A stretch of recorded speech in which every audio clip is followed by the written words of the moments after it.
오늘 여기 본문 말씀은 느헤미야가 철저한 팀워크를 통해서 예루살렘 성벽을 다시 재건하는 놀라운 역사를 이루었습니다.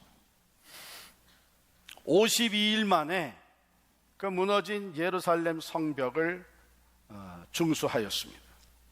그 전체 길이가 한 4마일 정도 됩니다. 킬로미터는 한 6.5km가 정도. 그리고 두께가, 성벽의 두께가 한 1m 정도 됩니다. 그리고 높이는 부분마다 조금씩 다르지만 5m 이상이 됩니다. 이 거대한 공사를 52일 만에 다 마친 거예요. 그 오늘 3장은 바로 그 역사가 어떻게 진행이 되었느냐 하는 것을 우리에게 보여주고 있습니다. 여러분, 오늘 같이 읽었지만 3장 전체를 여러분이 읽어보면 맨 처음에 읽을 때는 굉장히 드라이해요. 이거 무슨 주소록 읽는 것 같아요. 사람 이름하고 지역 이름하고 이런 것들이 주소록 읽는데 뭐 재미가 있겠어요? 그런데 이것을 우리가 깊이 배경을 생각하면서 읽게 되면 어느 순간에 가서 깊이 묵상하노라면 어느 순간부터 보여지는 것이 있고 들려지는 것이 있고 느낌이 옵니다. 그냥 이름이 아니라 이 사람들이 땀을 흘리면서 돌을 나르고 흙을 쌓아가며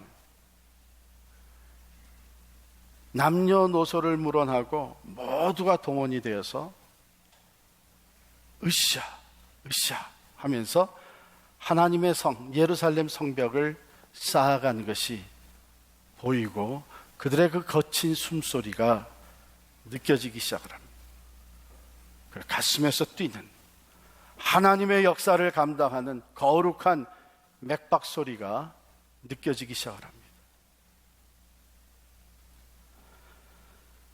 이 말씀은 그저 오래전에 있었던 하나의 공사, 역사적인 공사를 기록한 말씀으로 끝나지 아니하고 이 말씀은 살아있는 하나님의 말씀이요, 오늘 하나님의 일을 감당하고 있는 교회들에게, 우리들에게 주시는 구체적인 교훈을 담고 있습니다. 먼저 그때라고 시작을 해요.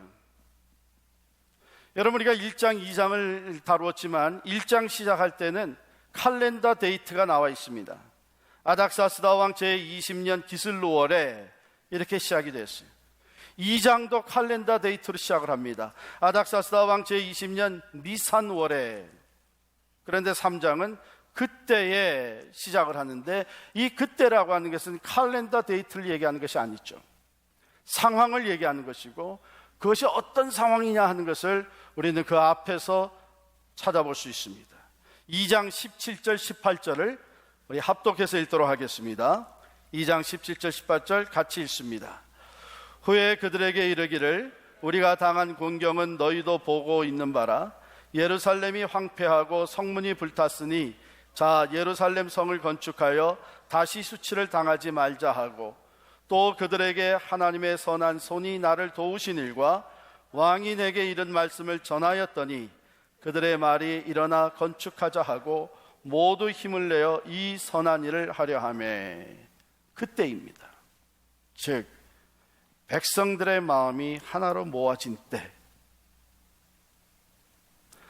하나님이 느헤미야를 통해서 주셨던 그 비전, 이제 돌아가서 무너진 예루살렘 성벽을 재건하라고 하는 이 비전, 이 비전이 백성들에게 전달이 되고 모든 백성들에게 동기부여가 되어서 자 예루살렘 성을 건축하여 다시 수치를 당하지 말자, 우리 일어나자, 건축하자 하고 모두가 힘이 모아지는 이때, 즉 비전이 확고하게 선포되어지고 그 비전을 중심으로 백성들의 마음이 하나로 묶어질 때, 그때에 공사가 시작이 됐다고 하는 것입니다. 진정한 팀워크는 비전이 분명할 때에 거기에서부터 시작이 됩니다. 목표가 희미하고 비전이 제대로 주어지지 않았을 때는 아무리 힘을 모으려고 해도 그것이 잘 이루어지질 않습니다. 그러므로 예루살렘 성벽의 재건의 역사는요, 하나님의 비전을 붙들고 시작이 된 것입니다. 그 비전에 온 백성들의 마음과 뜻이 하나로 묶어졌을 때 공사가 시작이 됐습니다. 하나님의 일을 하는 데에는 비전이 매우 중요합니다.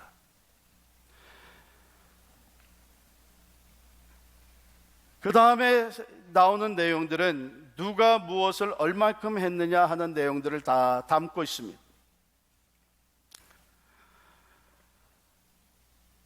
누가 무엇을 얼만큼, 여기 시작에 보면은 대제사장 엘르아십이 그의 형제 제사장들과 해서 대제사장들과 제사장들도 이 사람들이 앞장서서 솔선수범해서 이 공사가 시작이 되고, 그들뿐만 아니라 전문 기술자들이 들어옵니다. 금장색들이 들어오고 또 전문 직업을 가진 사람들이 들어옵니다. 향품 장사들이 들어오고 성내에, 예루살렘 성내에 사는 모든 사람들이 여기에 참여합니다. 성 밖의 사람들도 들어오는데 여러분 읽어보면은 두고와 사람이라고 나오고, 두고와 여리고 기브온 또 미스라, 그 다음에 또 사노아라고 하는 이 지방들은 예루살렘 성 밖에 있는 지방들인데 거기에 사는 유대인들이 동참해서 예루살렘 성벽 재건의 역사를 감당합니다.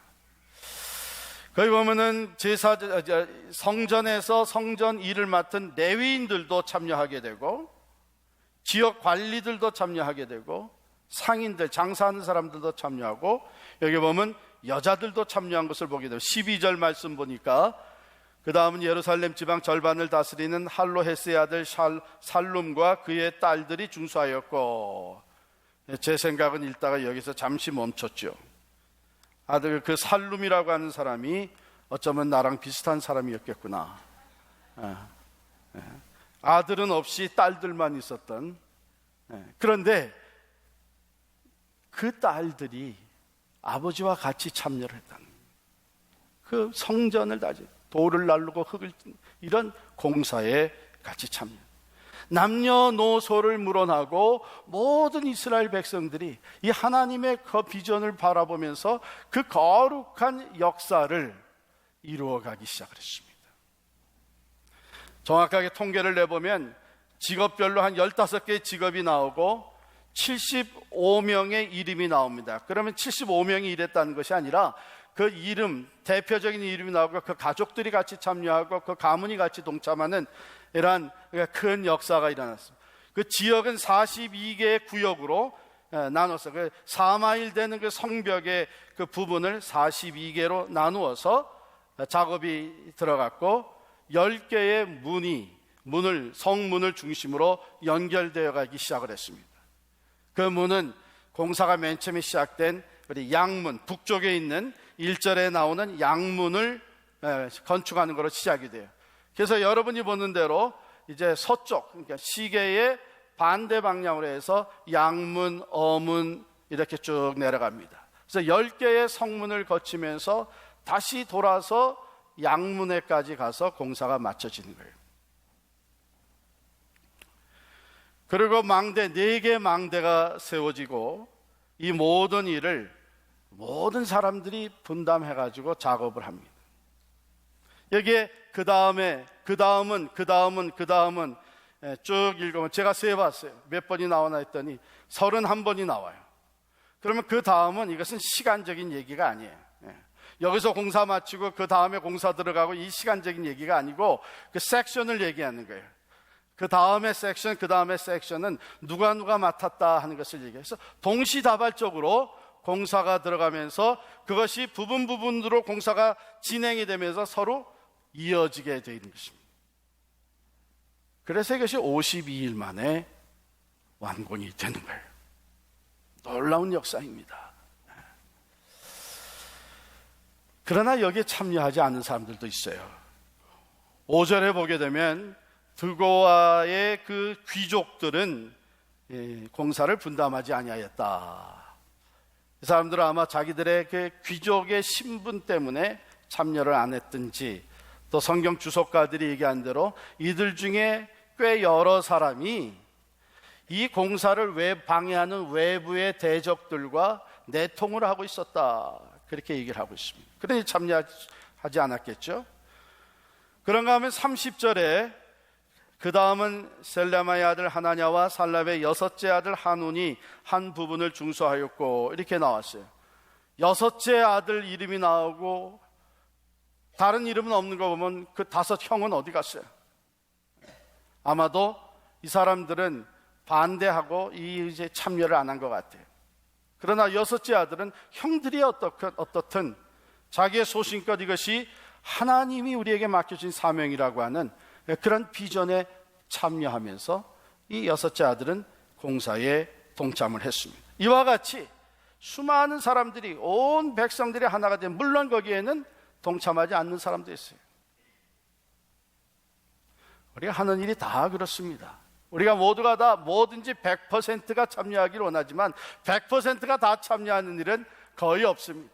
예수님의 제자 12명 중에도 한 명은 예수님을 배반하고 예수님을 팔아넘겼어요. 어떻게 보면은 우리가 완벽하게 100%를 주장하는 것은 우리 인간의 교만일 수도 있습니다. 중요한 것은 100%가 다 참여하지 아니할 할지라도 하나님의 비전이 분명히 주어졌고 그 비전을 중심으로 온 백성들의 마음이 거의 모두가 다 하나로 묶어졌을 때에 방해하는 사람, 참여하지 않는 사람이 혹 있다고 할지라도 조금도 주저하지 아니하고 하나님의 때인 줄을 확실히 분별하고 담대하게 하나님의 역사에 참여하고 시작하는 것, 이것이 중요합니다. 여기에 보면 자기 집과 마주한 곳 또는 자기 집에서 가까운 부분, 이렇게 배정을 했어요. 이건 아주 합리적인 방법이에요. 첫째로 자기 집에서 먼 곳을 배정을 해주게 되면 오고 가는 시간이 걸립니다. 시간이 더 낭비가 되죠. 그 다음은 자기 집에 가까운 부분이라면 자기 집 맞은편 성벽을 중수한다. 이거 충분히 동기부여가 되는 거예요. 그리고 책임감이 주어지는 거예요. 아니, 다른 부분들은 성벽이 다 아주 굳건하게 튼튼히 세워졌는데 나만 부실 공사를 해가지고 여기가 내 집 맞은편의 성벽이 제대로 세워지지 않으면 밤잠 못 자는 거죠. 대적이 올 때 어디를 치고 들어오겠어요. 그냥 동기부여가 되고, 그리고 책임감이 주어집니다. 적어도 내 집 가까이, 내 집 맞은편의 이 성벽은 내가 충실하게 지어야 돼. 이게 남의 공사라 그러니까 부실 공사 들어갈 수도 있는 거지만 이게 내 공사가 돼버리는 거예요. 그래서 자기 집 가까이 또는 자기 집 맞은편에, 물론 전문성을 필요로 하는 작업들은 전문 기술을 가진 사람들이 갑니다. 가령 성벽 문에, 성문에 문고리를 단다든지 이런 것들은 여기에 전문 기술, 금장색들이 가서 합니다. 이와 같이 아주 철저한 또 전략적인 팀워크를 이루어서 느헤미야가 이 공사를 정말 깜짝 놀랄 정도 52일 만에 완성을 시킵니다. 그 다음에 또 기록들을 보면은 어디서부터 어디까지 이르렀더라, 즉 공사의 그 부분이 얼만큼이었는지를 여기 기록을 해주고 있어요. 그 다음은 하는 이 말이 리핏되면서 우리는 그들이 서로서로 협력하였고 서로서로를 세워주고 또 칭찬하는 분위기였다. 느헤미야가 그 공사에 참석했던 사람들의 이름을 딱 기록에 남깁니다. 이건 recognize 해주는 것이고 그들을 세워주는 일입니다.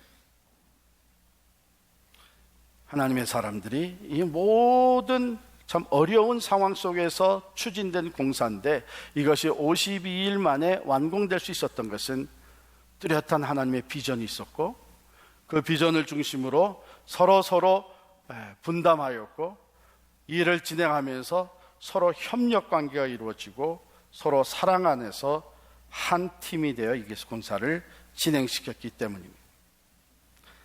자, 이 말씀이 오늘 우리에게, 즉 오늘도 하나님의 역사를 이루어가는, 하나님의 나라를 확장시키고 그리스도의 교회를 세워나가는 우리들에게 주시는 중요한 교훈들을 담고 있습니다. 하나님의 말씀은 살아있는 말씀입니다. 역사적인 과거의 기록으로 끝나는 말씀이 아닙니다. 오늘도 살아계신 하나님의 말씀이 오늘 우리에게 주시는 실제적인 교훈이 여기 담겨져 있는 것입니다. 첫 번째로 우리가 하나님의 일을 할 때 교회가 비전이 분명해야 됩니다. 여러분, 우리 교회가 가지고 있는 간단한 비전 스테이트먼트, 비전 선언문이 뭐겠어요? 전에도 말씀드렸지만 보세요. 벌써 어떤 분들은 제가 이렇게 얘기하니까 저쪽을 딱 쳐다봐요. 그럼 벌써 비전에 대해서 확고하죠. 우리 저기 있는 비전 선언문 한번 크게 읽어보겠습니다. 시작. 새 생명의 축복을 이웃과 함께.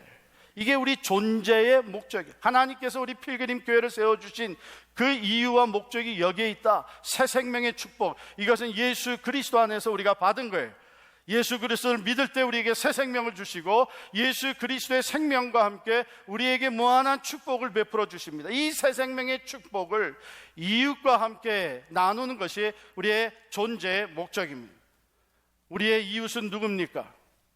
지금까지 우리의 이웃은 한인들이었어요. 그래서 우리가 파라미스에 있으면서도 우리 이웃 행사 생각하면은 팔팍을 생각을 해요. 이웃에 있는 식당을 생각하면 펠파 포틀리에 있는 한국 식당을 생각해요. 사실 우리가 이 우리 존재의 선언문에 담겨져 있는 새 생명의 축복 이웃이라고 하는 것을 분명하게 리디파인하고 있어야 됩니다. 그 이웃은 우리 주변에 있는 모든 민족을 포함합니다. 파라무스에 살고 있는 다민족들, 버간 카운티에 살고 있는 전 세계에서 몰려와 있는 백인들, 흑인들 뿐만 아니라 전 세계의 민족들, 그들이 우리의 이웃입니다. They are our neighbors. 우리 필그림 교회 주신 비전의 우선순위는 새 생명의 축복을 바로 이웃에 세계 선교 우리가 열심히 하고 있습니다. 계속 해야 됩니다. 그러나 세계 선교를 한다고 해서 우리가 지역 사회를 무관심해서는 안 돼요. 왜? Priority is right here. Here and now. 바로 여기가 하나님이 우리에게 맡겨주신 선교지예요.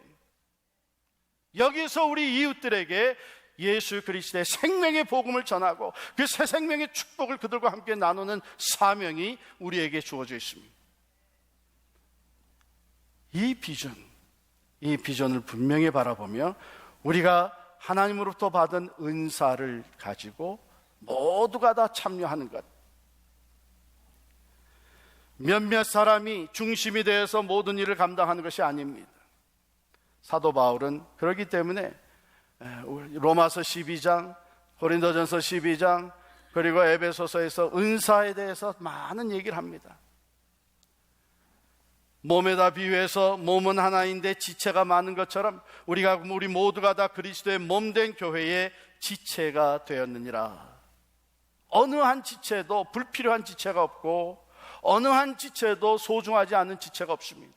하나님이 다 필요해서 그 몸의 지체가 되게 해주신 것처럼 여러분 한 사람 한 사람 우리 모두가 다 소중하고 하나님이 필요로 해서 이 그리스도의 몸된 교회의 지체가 되게 해주신 것입니다. 그런데 어떤 지체는 움직이는데 어떤 지체는 가만히 있는다고 하면 그 몸은 이상이 생길 수밖에 없습니다. 문제가 생길 수밖에 없습니다. 하나님이 주신 비전을 제대로 감당할 수가 없게 됩니다. 그러므로 하나님의 교회, 하나님의 나라를 세워가는 이 사명을 위해서 남녀노소를 물어나고 어린아이부터 노년에 이르기까지 누구나 다 참여해요. 아마 애들이 무슨 일을 하겠습니까? 우리 아이들이 지금 귀중한 일을 하는 것을 봅니다. 우리 아이들 그 오케스트라 PYO가 양로원을 방문하고 홈레스 쉘터를 방문하면서 거기서 연주를 하며 그리스도의 사랑을 나누는 것, 귀한 사역입니다. 여러분, 아이들은 배우는 아이들이라고만 생각하지 마십시오.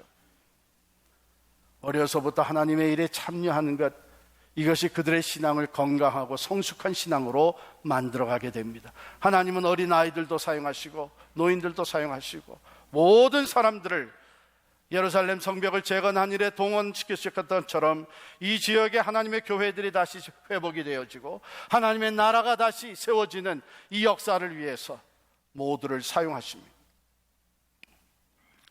우리 교회에 에노케가 있습니다.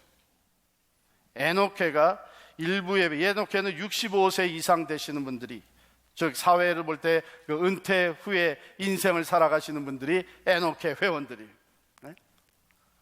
1부 예배 끝나고 모여서 성경 공부를 하고 2부 예배 모여서 또 성경 공부를 하고 뭐예요? 그런데 그 수가 점점 늘어나고 있어요. 그 모임이 은혜스러울 뿐만 아니라 자연 발생적으로 이 연령층의 인구가 늘어나고 있습니다. 그렇잖아요. 65세 은퇴해도 이제 20년, 30년, 이제 100세 시대가 더 도래하면서 건강하게 살아가십니다. 여러분 앞으로 말 조심하셔야 돼요. 65세 이제 은퇴하셨다고 노인이란 말을 했다가는 따고 맞습니다. 가장 싫어하는 것이 그 호칭이에요. 우리가 왜 노인이냐? 건강하고 아직도 활동할 수 있고 지금도 선교할 수 있는데. 전에는 에녹회 그렇게 되면 65세 이상 넘어가시면 이분들을 어떻게, 우리가 경로 사상을 가지고 어떻게 잘 편안하게 신앙생활 할 수 있도록 돌봐드릴 거냐 하는데 그게 아니에요. 이제는 그분들이 건강하고 은사들을 가지고 아직도 적극적으로 하나님의 일을 감당할 수가 있습니다. 그러므로 이제는 내가 직분에서 내려앉았다고 또는 은퇴했다고 손 놓고 있을 것이 아닙니다. 하나님은 오늘도 여러분들을 있는 그대로 사용하시기를 원하시고 하나님의 나라를 위해, 하나님의 몸된 교회를 위해서 함께 동력할 수 있도록 건강을 주셨고 은사를 주셨고 누구보다도 깊은 믿음의 경륜을 갖게 해주셨습니다. 교회는 오늘날 사실은 우리 과거에는 차세대, 2세들, 영어 세대들 여기에 관심을 많이 가졌어요. 물론 필요했습니다. 그것도 계속해서 열심히 해야 됩니다. 그러나 이제는 이 연령층이 굉장히 늘어나고 있습니다. 은퇴 후에 65세 연령층이, 과거에는 연령별 그 분포가 이렇게 됐다면, 피라미드식으로 됐다면 요즘은 이렇게 되고 있어요.